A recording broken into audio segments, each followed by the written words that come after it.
अस्सलामुअलैकुम, good morning Lahore. जागो लाहौर में आप सबको खुश आमदीद कहते हैं। एक पुरनूर और सुहानी सुबह के साथ जनाब मैं हूँ आपकी होस्ट मुनीबा आसिफ, इस उम्मीद और इस दुआ के साथ कि आप लोग जहाँ कहीं भी होंगे इस वक्त खुश होंगे। मेरी तरफ से, मेरी पूरी टीम की तरफ से, लाहौर न्यूज़ और दुनिया मीडिया ग्रुप की तरफ से जनाब आप सबको ईद मिलादुन नबी बहुत बहुत मुबारक हो। आज जिस जानिब भी हम लोग नज़र उठाएंगे रंगो नूर की बहारें हमें दिखाई देंगी। आका दो जहां से मोहब्बत का इजहार दिखाई देगा। मुल्की सतह पर तो आज का दिन मनाने के लिए दिन के आगाज में ही मुल्क के मुख्तलिफ शहरों में 21 तोपों की सलामी पेश की गई और सरकारी और निजी इमारतों को बरकी कुमकुमों से ऐसा सजाया गया है कि शाम होते ही वो जगमगाने लगती हैं। और ये सिलसिला कई रोज से इसी तरह जारी है। रसूल खुदा की आमद की खुशी में गलियां भी सजे, बाजार भी सजे और मोहल्ले भी ऐसे सजे कि जनाब ईद का समा पूरे शहर में लग रहा है। और बच्चों की खुशियां तो दीद के काबिल है। सीने पर बैजेस सजाए हुए वो भी आप सल्लल्लाहु अलैहि वसल्लम को नजराना अक़ीदत पेश करते हुए दिखाई दे रहे हैं। और इसी के साथ आज दिन भर शहर में जुलूस भी निकाले जाएंगे, रैलियां भी निकलेंगी, महफिल नात भी हर घर में सजाई जाएंगी। बढ़ते अपनी पहली स्टोरी की तरफ और कुछ बात कर लेते हैं सेहत और फिटनेस के हवालों से। तो बच्चों की सेहत और जो फिटनेस होती है वो इंतहाई अहम मौजू होता है और हर वालिदैन की कोशिश होती है कि जनाब उनका बच्चा सेहतमंद भी हो और मजबूत भी हो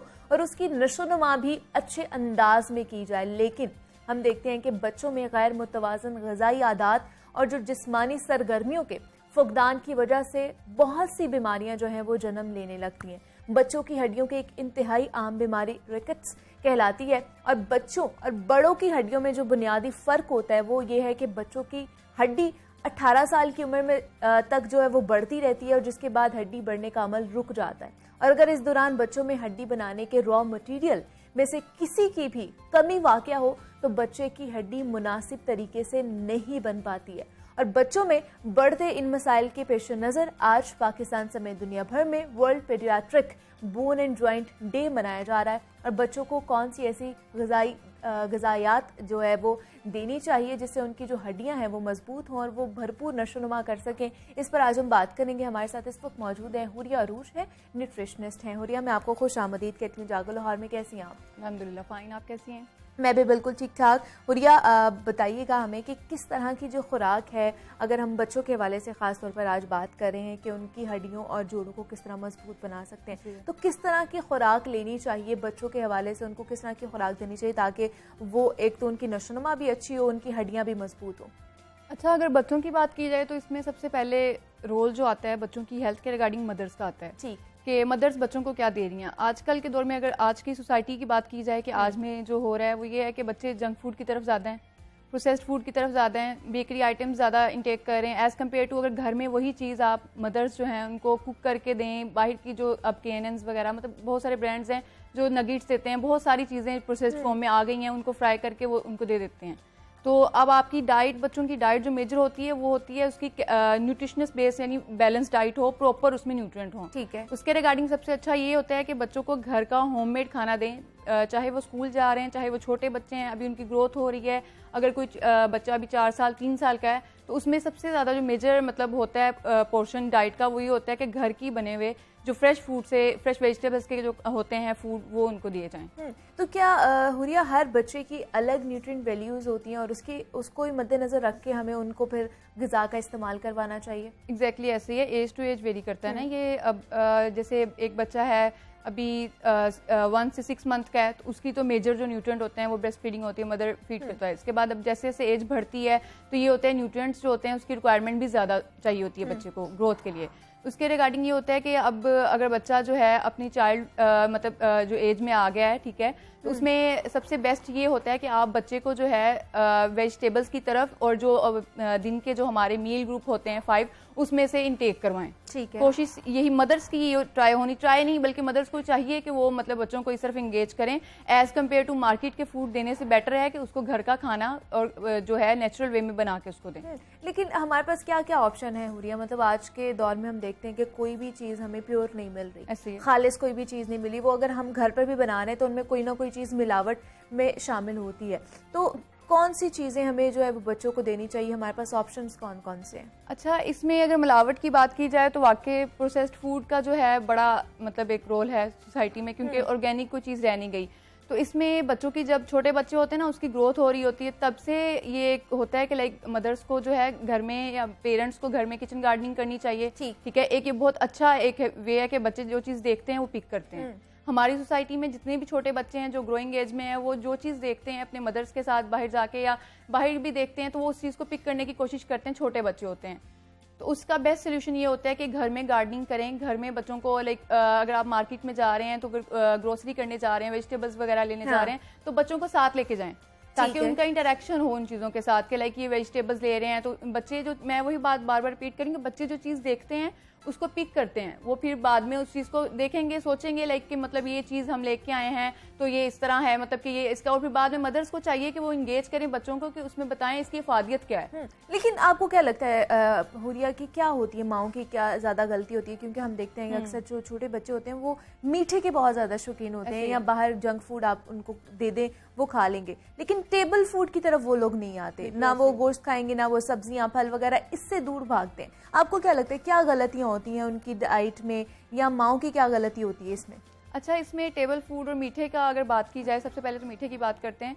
मीठे में बच्चे इसलिए होते हैं, आजकल कैंडीज और जो चॉकलेट्स हैं वो माएँ, मतलब बच्चे अभी बाद में करते हैं कि हमें चाहिए, वो पहले पकड़ा देती हैं हाथ में कि जी खा लें। और वैसे भी बच्चों का आजकल मदर्स के अलावा भी देखा जाए तो बच्चे बहुत खाते हैं। और ये एक साइड पे अगर टेबल फूड की बात की जाए, अब ये मीठा एक अलग कॉन्सेप्ट एक चीज़ है, और जो टेबल फूड है उसका दूर होने की एक बड़ी वजह ये है कि आपकी बाहर की जो ईटिंग है, ठीक है, आप प्रोसेस्ड फूड की तरफ ज़्यादा हो। मदर्स का भी आजकल ये है कि वर्किंग वूमेन होती हैं तो वो बच्चे को प्रॉपर कैरी नहीं कर सकती, टाइम नहीं देती। ठीक है, तो बेस्ट ये होता है कि अगर आपने घर में कोई फूड, पहले तो ये होता है कि घर में ही बनाएं, लेकिन अगर आपने बना लिया है तो उसको खिलाने का बच्चे को ये होता है, छोटा बच्चा होता है उसको इतना सेंस नहीं होती, लाइक वो आजकल के जो बच्चे हैं वो साथ उन्होंने टैब यूज़ कर रहे होते हैं, मोबाइल यूज़ कर रहे होते हैं, और साथ अगर कोई फूड दे दो तो वो घंटे बाद भी उतना ही पड़ा होता है कि वो नहीं खा रहे हो, तो उनका ध्यान कहीं और होता है।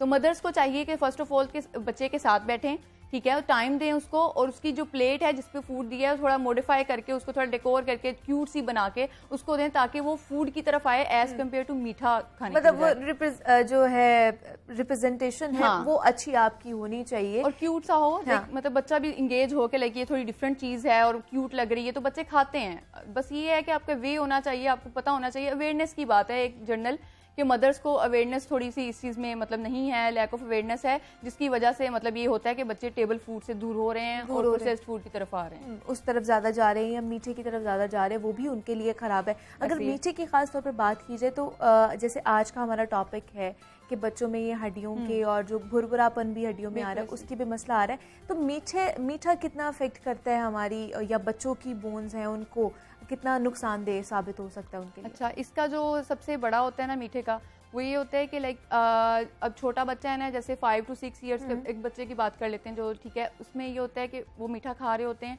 तो वो क्या अफेक्ट क्या करता है, उसके नुकसान क्या होते हैं उसकी बात करते हैं। वो आपके टीथ को खराब कर देते हैं, ठीक है, आपके जो प्लेक है, इसके अलावा दांत भुरने लग जाते हैं, टूटने लग जाते हैं, इस तरीके से मतलब आपके जो टीथ हेल्थ है उसको ख़राब प्रॉपर कर देता है। उससे क्या होता है, कैल्शियम की डेफिशिएंसी से होता है टीथ का, ठीक है, कैल्शियम की डेफिशिएंसी जब होती है तो आपको डेफिनेटली सिम्टम्स अपेयर होते हैं, लाइक जैसे पेन हो रही है टांगों में, मतलब प्रॉपर पूरी बॉडी में वीकनेस होती है। तो उसका ये होता है कि आप बच्चे को प्रॉपर दूध का इंटेक करवाएं। ठीक, जॉइंट और जो बोन हेल्थ है उसके रिगार्डिंग ये होता है कि डेयरी में फूड का इंटेक करवाएं। जो दूध मेजर है हमारे डेयरी में, ठीक है, उसका मेजर पोर्शन जो दूध का कैल्शियम का सोर्स जो है वो दूध है, ठीक है, तो उसका इंटेक करवाएं। हाँ, आजकल ये एक क्वेश्चन अराइज होता है कि लाइक दूध खालिस नहीं है तो हम कहाँ से करें कि लाइक ये दूध दें। लाइक मैं क्लिनिकल साइड पे मेरे पास जो आती हैं मदर्स वो यही कहती हैं कि लाइक हमारे पास अब देखें दूध का जो सोर्स है वो प्रॉपर नहीं, हमें नहीं पता वो प्योर है कि नहीं। तो उसके ये होता है कि अगर आप दूध नहीं दे रहे तो एटलीस्ट कोशिश करें कि उसको जो है दही के फॉर्म में दे दें। ग्रीन लीफी वेजिटेबल्स है उनमें कैल्शियम बहुत अच्छा सोर्स होता है, तो आप उस फॉर्म में दे दें। वही बात कि लाइक आपको इतना पता होना चाहिए कि अगर आप दूध नहीं दे रहे तो आप उसका ऑल्टरनेट कोई दे दें, हाँ, कि लाइक उसको नेचुरल वे में वो चीज मिल जाए। कैल्शियम और जो इसकी आपकी जो जॉइंट हेल्थ है, आपकी जो बोन हेल्थ है वो इफेक्ट होती है कैल्शियम के लेवल कम होने की वजह से, विटामिन डी का लेवल कम होने की वजह से। तो वो आपका मेजर सोर्स जो है विटामिन डी तो सनलाइट से मिल जाता है, लेकिन जो कैल्शियम का है वो फूड है। अगर फूड बच्चा प्रॉपर ले रहा है, दूध अगर इश्यूज आते हैं, लाइक अभी भी हमें लोग देख रहे होंगे वो ये कहते हैं कि लाइक दूध तो भाई खालिस है नहीं है, तो हम क्या करें, हम क्या खिलाएं उनको, कि लाइक दूध के अलावा और कहीं से कैल्शियम मिलता ही नहीं है। हाँ, उनका ये है कि अगर हम खुला दूध नहीं पिला सकते तो हम पैकेट वाला दूध भी नहीं, वो भी एक उसमें भी केमिकल्स हैं, तो और भी ऑल्टरनेट हैं आपके पास जिनको आप यूज कर सकते हैं, और इसकी अवेयरनेस होना चाहिए। बस अवेयरनेस होनी चाहिए। मार्केट में बहुत सारे फॉर्मूला मिल्क्स हैं जो न्यूट्रिएंट उनमें वैल्यूज भी हैं, कुछ ना देने से देना बेहतर है, ठीक है। उसमें न्यूट्रिएंट वैल्यूज हैं तो आप उसका इंटेक करवाएं, साथ कोशिश करें अगर नेचुरल वे में जाएं तो वो ज्यादा बेटर है। आप उसमें दही का, घर में अगर दही है तो दही का इंटेक करवा दें, साथ आप दही की स्मूदी बना के दे दें, दूध का इंटेक उसमें हो जाता है, ठीक है। इसके अलावा साथ वेजिटेबल्स का इंटेक करवाएं, ठीक है। ग्रीन लीफी जितनी वेजिटेबल्स हैं उनका इंटेक करवाएं, चाहे उसको कोई मॉडिफाई फॉर्म में बना के लाइक किसी सैंडविच में लाइक ऐड कर दें, या मतलब बच्चा कभी भी, ये मैं बात तो बता रही हूँ, लेकिन कितना हमें मतलब कितने पोर्शन चाहिए होता है एक ग्रोइंग एज में बच्चे को? अगर कैल्शियम का इंटेक एक तो दूध से हमें मिलता है, अगर दूध पीना है तो कितने ग्लास एक दिन में हमें दूध पीना चाहिए ग्रोइंग एज में?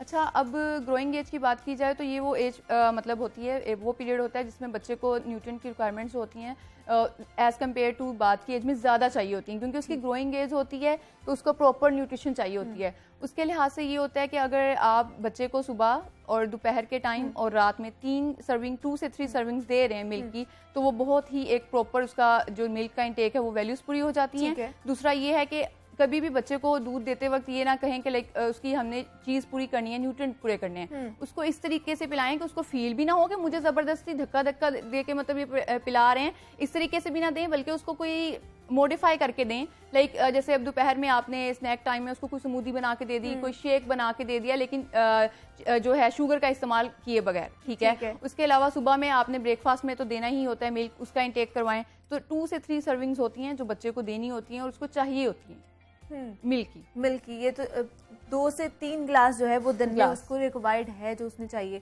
लेकिन बहुत से बच्चे हैं हुरिया, वो पेरेंट्स इस चीज़ की शिकायत करते हैं कि हम उनको खाने पर किस तरह मादा करें, वो नहीं खाते, मतलब खाना ग़िज़ाइयत से भरा जो खाना है वो नहीं खाते, वो ज़िद पर अड़ जाते हैं हमने नहीं खाना। फिर उस तरफ किस तरह बच्चों को लेके जाएं कि उनके लिए कितना अच्छा है ये चीज़? अच्छा, उसके लिए ना बच्चों का भी इसमें कसूर नहीं होता, इसमें मदर्स का होता है।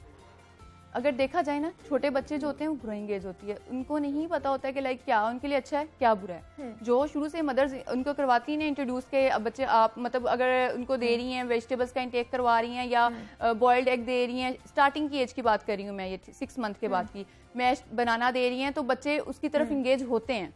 लेकिन with the passage of time अगर वो बच्चा थोड़ा उसकी और बड़ी एज होती है, 8 इयर्स का 10 इयर्स का होता है, तो वो चीज़ आप स्किप कर देते हो। बिल्कुल। पर हमारी सोसाइटी में ये है कि मदर्स खुद भी बहुत बिजी होती हैं और वो शॉर्टकट्स लाइक वो कहती हैं कि जरा जल्दी काम हो जाए, ये तो वो फिर बच्चे जाहिर सी बात है प्रोसेस्ड फूड की तरफ आ जाते हैं, बाहर से चीज़ें आ रही हैं, बन रही हैं। तो इसके लिए चाहिए कि मदर्स की काउंसलिंग, और सबसे पहला जो हमारा है कि ये स्टेप लेना चाहिए कि मदर्स की अच्छे से काउंसलिंग की जाए, कि उनको बताया जाए कि आपने बच्चे को कैसे उसकी तरबियत करनी है, कैसे उसकी परवरिश करनी है, उसको कैसे बड़ा करना है, ठीक है। तो उसके रिगार्डिंग ये होता है कि मदर्स बच्चे को एजुकेट करे कि लाइक क्या उसके लिए अच्छा है, और इस तरीके से भी नहीं कि उसको लाइक बताए प्रॉपर कि तुम ये खाओ ये नहीं खाओ, रिस्ट्रिक्शन ना लगाए, कि उसको इतना भी ना करे कि वो बच्चा बिल्कुल टॉर्चर हो जाए, कि वो कंफ्यूज हो जाए कि मैं अब खाऊं कि ना, क्या कर रहा हूं। हाँ, एग्जैक्टली इस तरह का ना हो। दूसरा हुरिया में बताइएगा, अब जैसे डॉक्टर्स कहते हैं कि बच्चों को ग्रोइंग एज में मल्टी वाइटामिन जो है वो दे देने चाहिए, उनको शुरू करवा देने चाहिए। क्या इस उम्र में मल्टी वाइटामिन उनको खाने चाहिए? कोई हर्ज तो नहीं है बच्चों की सेहत पे कुछ? अच्छा, मल्टी वाइटामिन्स अगर बात की जाए तो ये एक ऐसी चीज़ है जो फूड के थ्रू ही होता है, और जो हमारी बॉडी के अंदर डेफिशिएंसीज होती हैं उसको मैनेज करता है, ठीक है। तो मल्टी वाइटामिन्स जैसे आजकल के बच्चे हैं, मोस्टली बच्चे मतलब कि उनमें डेफिशिएंसीज आ रही हैं, ठीक है, तो उसके रिगार्डिंग एड करते हैं, हेल्प करते हैं आपकी उस डेफिशिएंसी को हील करने में। अगर बच्चे की एज 1 ईयर 2 ईयर 3 ईयर है, छोटा बच्चा है, तो उसको आप सप्लीमेंट दे सकते हो, लेकिन डोजेज पे डिपेंड करता है, ठीक है। डोजेज बहुत बड़ी चीज़ है, ये एक मिसकंसेप्शन भी है कि लोग सप्लीमेंट यूज़ करते हैं, लेकिन अगर आपने अगर आजकल तो वैसे भी मार्केट में बहुत सारे सप्लीमेंट्स आए हुए हैं, ठीक है, तो उसके रिगार्डिंग ये होता है कि लोगों को इतनी वेट ले लेते हैं लोग, मतलब उनको बताया जाए तो वो ले लेते हैं, लेकिन ये नहीं पता होता हाउ टू यूज़ इट, ठीक है। यूज करने का उनको नहीं पता होता कि कैसे करना है। तो इसका ये होता है कि अगर 1 से 2 साल का बच्चा है तो उसको आपने कम डोज से स्टार्ट करवाना है, लेकिन सबसे पहले डॉक्टर से रजू करके करना है, किसी की बातों में आकर नहीं करना कि हमारा साथ वाले घर में बच्चा ये खा रहा है तो हम भी अपने बच्चे को ये यूज़ करवा दें। डॉक्टर से पहले रिकमेंडेशन आप लोगों ने ज़रूर लेनी है, देन किसी भी चीज़ के हवाले से आप लोगों ने यूज़ करनी है। हुरिया अरूज हमारे साथ मौजूद थी, न्यूट्रिशनिस्ट है। हुरिया, बहुत शुक्रिया आपके वक्त का, आप यहाँ पर आई हैं और इस बारे में आपने हमसे गुफ्तगू की है। और जिस तरह हम बच्चों की हड्डियों और जोड़ों के हवाले से बात कर रहे थे कि किस तरह उनको हम मजबूत बना सकते हैं, तो उनको बचपन में ही उनको हमने अच्छी ग़िज़ा का इस्तेमाल करवाना है ताकि इन तमाम जो चीज़ें हैं, जो मसाइल हैं, उनसे वो दूर रह सके अपनी ग्रोइंग एज में। तो मुझे यहाँ पर एक छोटी सी ब्रेक लेनी है और आपने जाते जाते आतिफ असलम की एक नात है, मशहूर नात, वो सुनिए।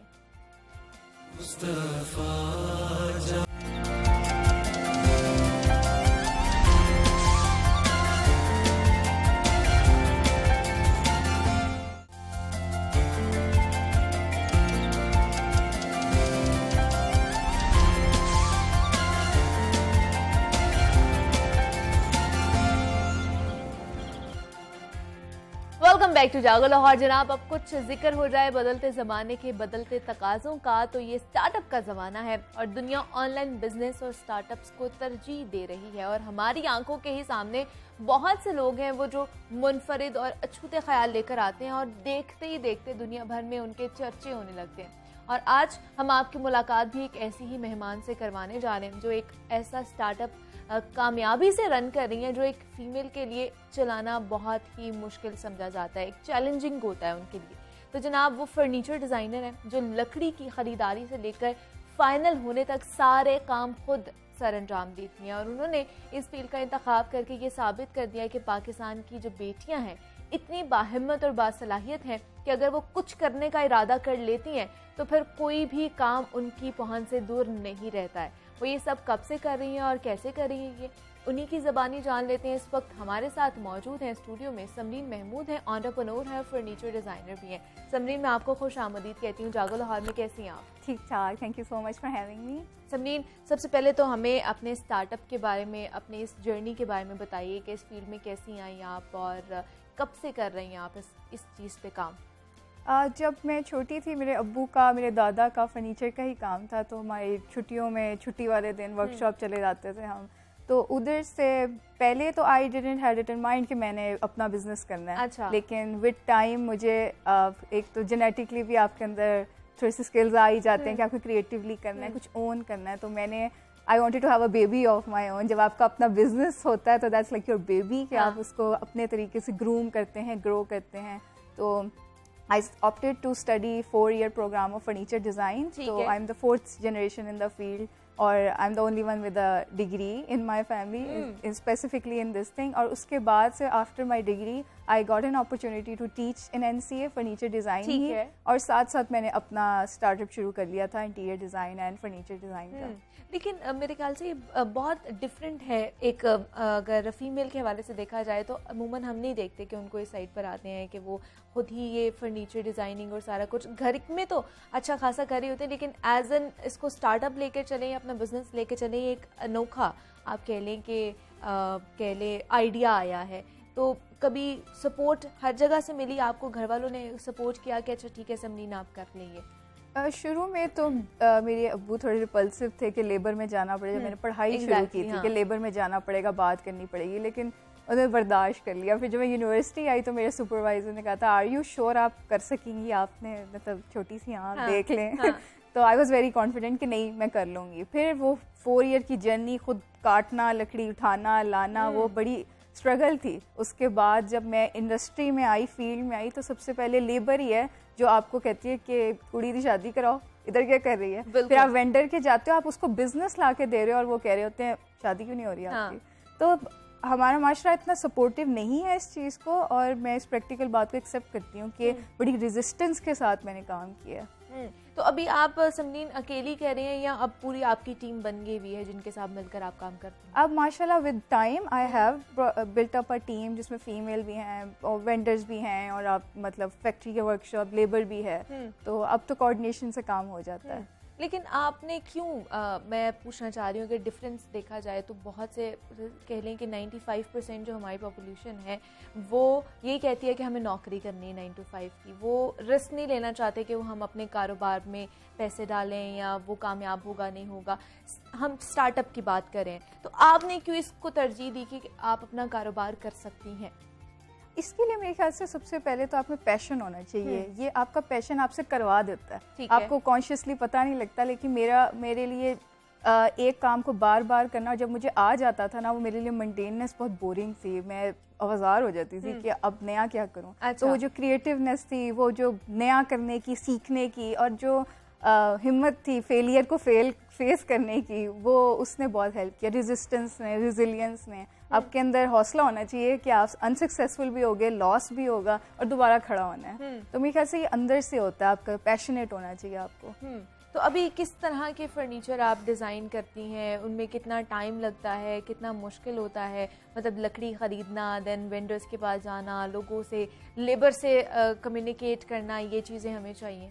बीइंग अ वुमन मुझे लगता है मैं काफ़ी पर्सनलाइज सर्विसेज देती हूँ, क्योंकि एज अ वुमन जब मेरी क्लाइंट भी वुमन होती है तो दे ओपन अप वेरी इजीली, बड़ी कंफर्टेबल होकर कहती हैं कि नहीं ये तो हमारी जहेज़ का है, हमने नहीं निकालना, ये मेरी सास का है, ये नहीं मूव हो सकता। तो कन्वर्सेशन बड़ी कंफर्टेबल और ओपन होती है, तो मैं उनको उतना ही पर्सनलाइज डील करती हूँ। सबसे पहले आई जस्ट अंडरस्टैंड कि इनको क्या चाहिए, ना कि जो मैं उनको बताऊँ कि just put it there, you fit चल रहा है।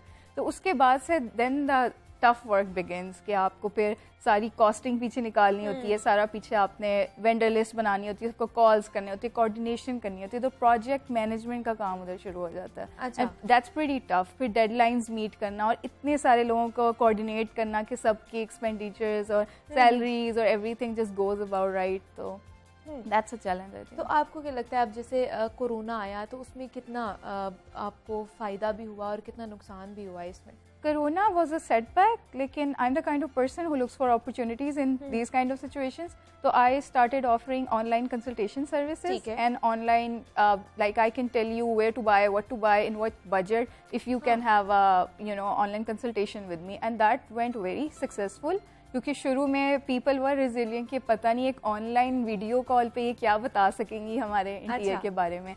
लेकिन I was very very confident on what I could deliver over a video call or in person.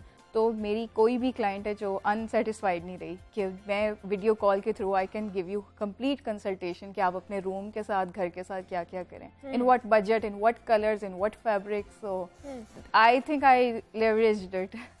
मतलब ये चीज़ आपके अंदर ही थी, आप कह लें कि जीन्स में ही थी, इसलिए वो फिर आपने उस स्किल को देखा कि अच्छा मेरे अंदर है और आपने उस चीज़ को पॉलिश किया। हाँ, ये इसके लिए आपके अंदर सेल्फ अवेयरनेस भी होनी चाहिए, और अगर आपके अंदर सेल्फ अवेयरनेस नहीं है तो आपसे कुदरती होने लग जाता है और फिर आपको समझ आ जाती है मैंने नहीं बाज आना, मैंने ये करना ही है काम। तो जितनी भी रेजिस्टेंस मिली कि आप रेजिस्टेंस ज़्यादा मिलती है, क्रिटिसिज्म ज़्यादा मिलता है, और रास्ते रोकने वाले ज़्यादा मिलते हैं, डिग्रेड करने वाले लोग ज़्यादा मिलते हैं, तो आपके अंदर खुद एतमादी नहीं होती ना, तो आप बैठ जाते हो, सेल्फ डाउट में आ जाते हो। जब आपको खुद एतमादी होती है कि नहीं मैं कर लूँगा, किसी से नहीं हुआ मैं कर लूँगा, कोई मसला नहीं। बिल्कुल ऐसे ही है। और जैसे समरीन आजकल हर चीज़ ही डिजिटलाइज्ड हो गई भी है, तो हमें बताइए कि अपने कारोबार को डिजिटलाइज्ड करना या फिर ऑनलाइन पर शिफ्ट करना कितना हमारे लिए फ़ायदेमंद साबित हो सकता है? अब मेरे ख्याल से ये फ्यूचरिस्टिक है, हमारे टाइम बचता है, हम जितना बाहर जाके कम्यूट, पेट्रोल्स, अब आपका कार्बन प्रिंट, इवन हर चीज़ आप करें, तो मेरे ख्याल से ऑनलाइन इज़ द फ्यूचर। आपको अपना टाइम सेव करना चाहिए और this is a better approach I guess. अच्छा, लेकिन क्या इसमें फ्रॉड होने का भी ज़्यादा चांसेस हैं? फ्रॉड से आप सिर्फ अपने सिस्टम बनाने पे बच सकते हो। आपका SOPs, आपका जो सिस्टम सही बना हुआ है, एस्टेब्लिश हुआ हुआ है, क्रॉस चेकिंग ठीक है आपकी, तो आप इन पर्सन भी हो तो आपके साथ फ्रॉड हो सकता है। लेकिन अगर आप फ़ोन पे भी अच्छे क्रॉस चेकिंग कर रहे हैं, अच्छे आप मॉनिटर कर रहे हैं इन्स एंड आउट को, तो आप फ़ोन पे भी बच सकते हैं। क्योंकि बहुत से लोग जो है वो कहते हैं हमारे साथ फ्रॉड हो गया, हमने ऑनलाइन ये चीज़ मंगवाई या कंसल्टेशन ली तो हमारे पैसे खाए गए, ये हो गया वो हो गया। तो कौन कौन सी चीज़ों को आपको लगता है कि हमें मद्देनज़र रखना चाहिए अगर हम ऑनलाइन कोई परचेज़ कर रहे हैं, कोई चीज़ या ऑनलाइन पर जा रहे हैं हम लोग? तो इसके लिए ऑथेंटिसिटी होना, एक इंडिविजुअल की उसकी वेबसाइट है, उसका पीछे कोई बैकग्राउंड है, रिव्यूज़ हैं, रिव्यूज़ ऑथेंटिक हैं कि नहीं, फॉलोअर्स ऑथेंटिक हैं कि नहीं। यू शुड जस्ट आप अपना जो टाइम सेव कर रहे हैं ना to for not going to a shop, थोड़ी सी एनर्जी ना इस क्रॉस चेकिंग में, वेरिएशन में लगा लें कि okay are these the authentic clients, इस पेज के या फिर इस वेबसाइट के परचेजिंग सेल्स हो रही हैं, कोई रिव्यूज़ हैं, तो दैट हेल्प्स। और आपको पता होना चाहिए कि आफ्टर सेल सर्विस क्या है। ये तो नहीं है कि मैंने इस बंदे से सर्विस ले लिया and he is gone poof, no, you should be able to see कि ये आपका आफ्टर सेल्स आपके साथ क्या इनका होगा, कॉन्टैक्ट का, या इफ़ एनीथिंग हैपन्स। तो आपके साथ तो ऐसा कोई वाकया नहीं हुआ? मेरे साथ, क्योंकि मैं I am purchasing in behalf of the clients, हर चीज़ तो furniture is something which I can make on my own, लेकिन जब लाइट्स आ जाती हैं, रग्स आ जाते हैं, तो मुझे वेंडर्स के साथ जब क्रॉस चेकिंग करनी पड़ती है तो हाँ ये होता है। लेकिन अब बिकॉज मैं काम में हूँ, अब एक नई बंदी जाएगी मार्केट में, उसके साथ धोखे होने के ज़्यादा चांसेस हैं। लेकिन being in the field for more than 2 years now, अब वेंडर्स को पता है इनके साथ धोखा किया, इन्होंने वापस नहीं आना, तो वो जो एक बन चुका है ना connection, I save your time, I save your energy, I save your hassle. तो अब वो मेरे साथ नहीं धोखा कर सकती, उनको मसला होगा। वो एक गिव एंड टेक वाला मामला होता है। अगर आप किसी के साथ अच्छा करोगे तो आपके साथ भी अच्छा वो विद टाइम उनको उनके बिजनेस के लिए बेनिफिशियल होता है। तो आपको ये देखना होता है कि कनेक्शन जो आप बना रहे हो वो प्रॉफिटेबल होना चाहिए, both ways, not one way. तो इस तरह आप इंडस्ट्री बूम करती है ना, मैं बूम करूंगी तो लेबर भी करे, वेंडर भी करे, सबको करना चाहिए ताकि हमारी इकोनॉमी भी बूस्ट करे। लेकिन समनीन, बहुत से जो हम स्टार्टअप्स देखते हैं वो नाकाम भी हो जाते हैं, इनकी क्या वजह लगती है आपको कि क्यों वो होते हैं, क्या गलतियां ऐसी करते हैं वो लोग?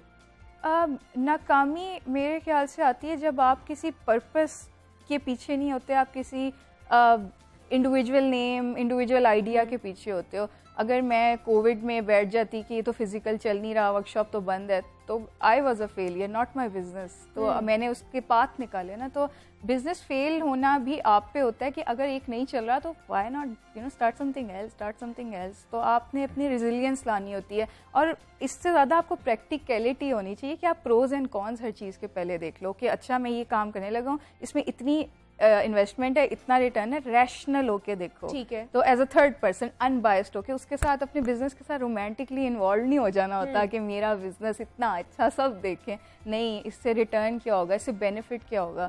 तो आप पहले सारे प्रोज एंड कॉन्स, रैशनैलिटीज देखें, उसके बाद start investing in it physically.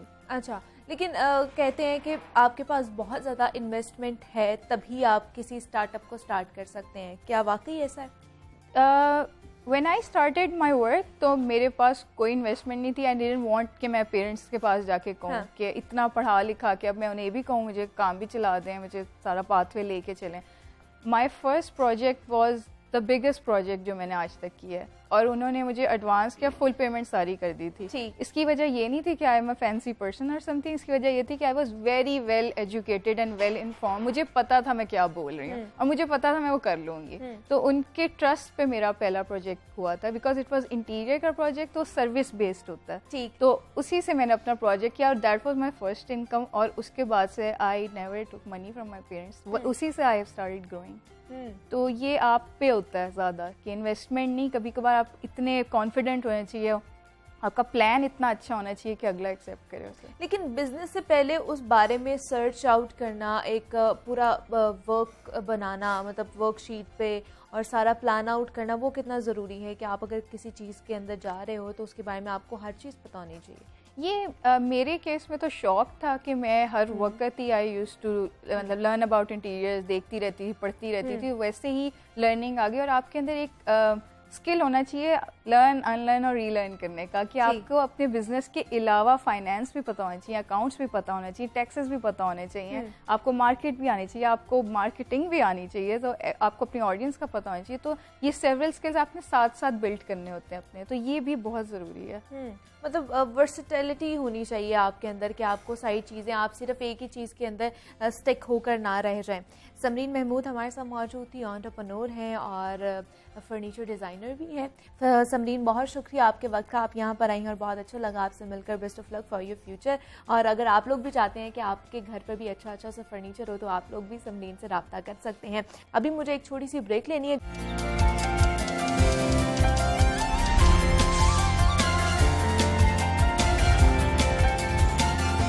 ज़माने का बनकर तबीब आ रहा है, मरीजों खुदा का हबीबा रहा है चरागा, हवा आज करने लगी है चरागा, हवा आज करने लगी है, हवाओं का मालिक करीब आ रहा है मदीना, मदीना, मदीना, मदीना बड़ा लुत्फ देता है नामे मदीना, है नूरे मोहम्मद से काबा मुनव्वर, लिए शम्मे कुदरत नकीब आ रहा है, मुझे अपने दामन में आका छुपा लो, लिए दर्द दिल ये गरीब आ रहा है, चलो जाके रहना मदीने में, अब तो कयामत का मंजर करीब आ रहा है, उड़ा दे मुझे कोई खाके मदीना, उड़ा दे मुझे कोई खाके मदीना, के अब सब्ज़ गुंबद करीब आ रहा है मदीना, मदीना, मदीना, मदीना बड़ा लुत्फ देता है नामे मदीना, तुम्हें कुछ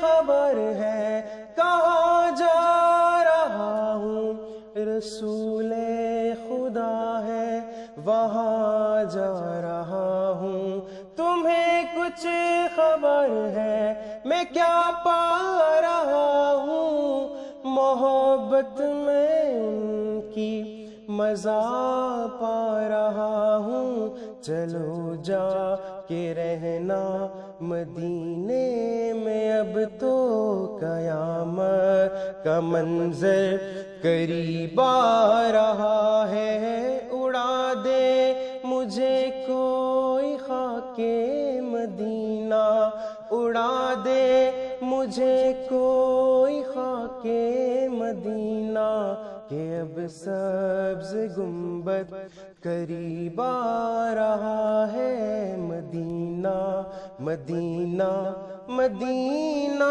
मदीना बड़ा लुत्फ देता है नामे मदीना। माशाल्लाह माशाल्लाह, बहुत ही खूबसूरत। खुशबू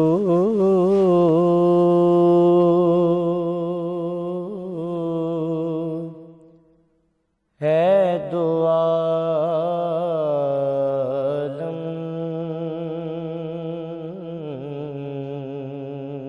में तेरी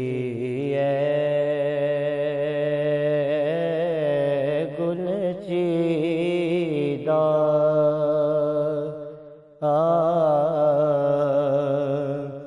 किस मुँह से बयां हो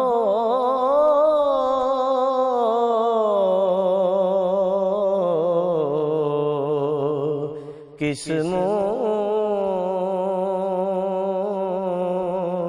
से बयां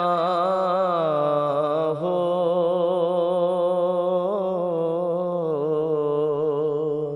तेरे औसाफ़े हमीदा तुझ सा कोई आया है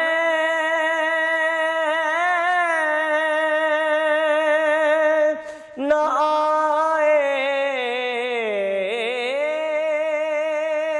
आएगा जहां में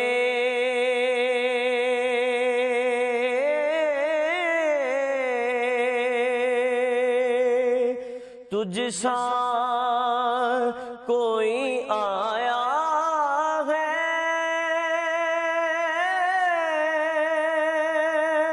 न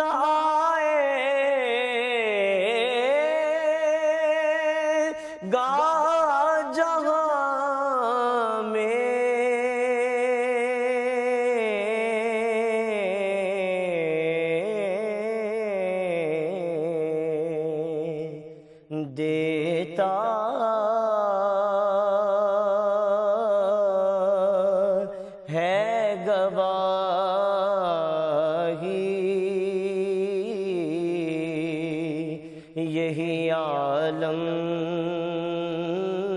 का जरीदा देता है गवाही,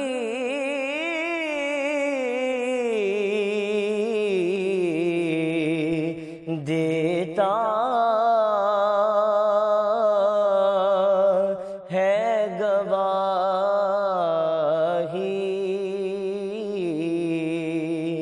यही आलम का जरीदा किस मुँह से बयां हो तेरे औसाफ़े हमीदा। खैरात मुझे अपनी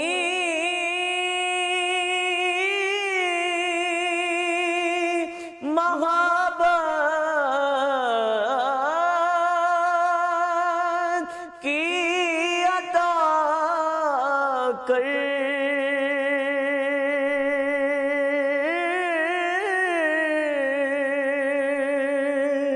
खैरात मुझे अपनी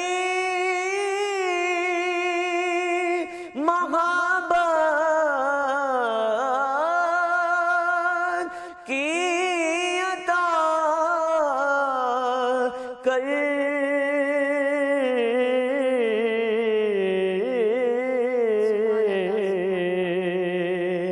आया हूँ तेरे दर पे बदामाने दरीदा। बहुत ही खूबसूरत उस्मान, बहुत ही खूबसूरत।